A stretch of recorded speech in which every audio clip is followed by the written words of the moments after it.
देखिए, मेरा सीधे मानना है कि 7वीं बार शपथ लेंगे, लेकिन इस बार शपथ के पीछे के हालात को देखिए। खारिज हो चुके व्यक्ति हैं, बिहार ने बिल्कुल उनको रिजेक्ट कर दिया, 40 सीट पे समेट दिया। 40 सीट पर समेटने के बावजूद जनादेश का संदेश साफ था। आप माइक्रो मैनेजमेंट करके 5 बजे शाम के बाद जो कुछ कर बैठे हों तो वो इतिहास तय करेगा। लेकिन पता नहीं मुझे उनका ज़मीर कैसे गवारा कर रहा है कि पूरे बिहार द्वारा खारिज होने के बावजूद शपथ ले रहे हैं। बहुत बहुत शुभकामनाएं। लेकिन सवाल तो नेता प्रतिपक्ष तेजस्वी जी, जो अब विधानमंडल दल के नेता हैं महागठबंधन के, उन्होंने आपके सामने रख दिए हैं। आज शपथ ले रहे हैं, कल से सवाल होगा नौकरी, संविदा, समान काम समान वेतन, बेहतर अस्पताल, शिक्षा की जर्जर हालत में सुधार। उन सवालों के मद्देनज़र आप चैन से नहीं रह पाएंगे, क्योंकि बिहार ने आपको खारिज कर दिया था।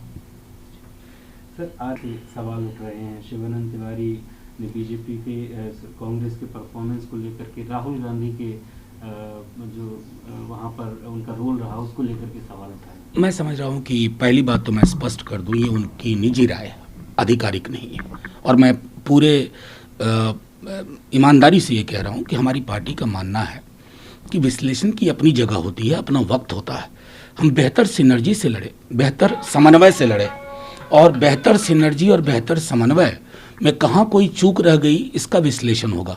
राष्ट्रीय स्तर पर भी हम कांग्रेस के साथ रहे हैं, इसलिए मैं समझता हूँ कि इसको जैसे बाकी दलों में भी लोगों की निजी राय होती है, तो शिवानंद जी की ये निजी राय मानी जाए।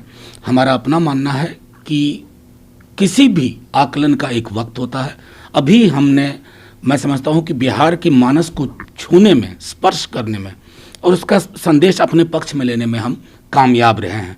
रही बात कि सीट का जोड़ घटाव, कहाँ ऊपर कहाँ नीचे, इसके लिए वक्त होता है। लेकिन मैं फिर दोहराऊंगा कि हम बेहतर तालमेल समन्वय के साथ लड़ें, चाहे वो मैं समझता हूँ कि वाम दल हो, कांग्रेस हो और हमारा राष्ट्रीय जनता दल हो। कांग्रेस के अंदर से ही आवाज उठ रही है। पहले भी कपिल सिब्बल और तमाम नेताओं ने पार्टी की लीडरशिप, नीतियों पर सवाल उठाए और अभी फिर से ये सवाल उठ रहे हैं। कैसे आप? देखिए, मेरा मानना है कि ये कांग्रेस का अंदरूनी मामला है। हर दल में मैं बार बार दोहराता हूँ कि कई क्षण आते हैं जब उतार चढ़ाव होता है। अर्श से फर्श तक और फर्श से अर्श तक की यात्रा होती है। ये उनका मामला है कि वो उस पर विचार करें, क्या उनको पहलकदमियाँ लेनी है वो लें।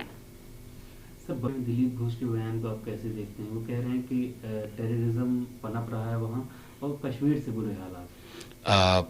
जाहिर है, कश्मीर से कंपैरिजन कर रहे हैं तो कश्मीर तो अभी आप ही के हाथ में है।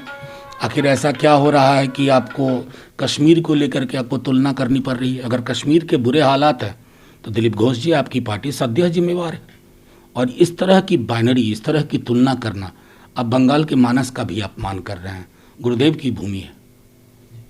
सर, पाकिस्तान की तरफ से ट्वीट किए गए हैं, एक में हास्यास्पद अंदाज में तंज कसा गया है जिस तरीके से नीतीश कुमार शपथ ले रहे हैं 40 सीटों पर सिमटने के बावजूद, उसको लेकर। देखिए, मैं सीधे तौर पे कहता हूँ कि कुछ मजबूरियां होंगी बीजेपी के, नहीं तो बीजेपी को नहीं पता है कि बिहार ने सिरे से खारिज कर दिया, संदेश दे दिया है एक स्पष्ट तौर पर नीतीश जी को और भाजपा को भी।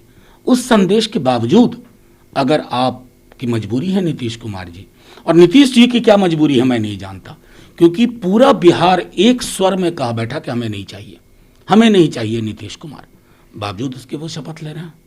तो ये जाहिर तौर पर ये एक चीज जो मैं बार बार दोहराऊंगा कि जनादेश और शासनादेश के दोनों के बीच का फासला बिहार समझ रहा है।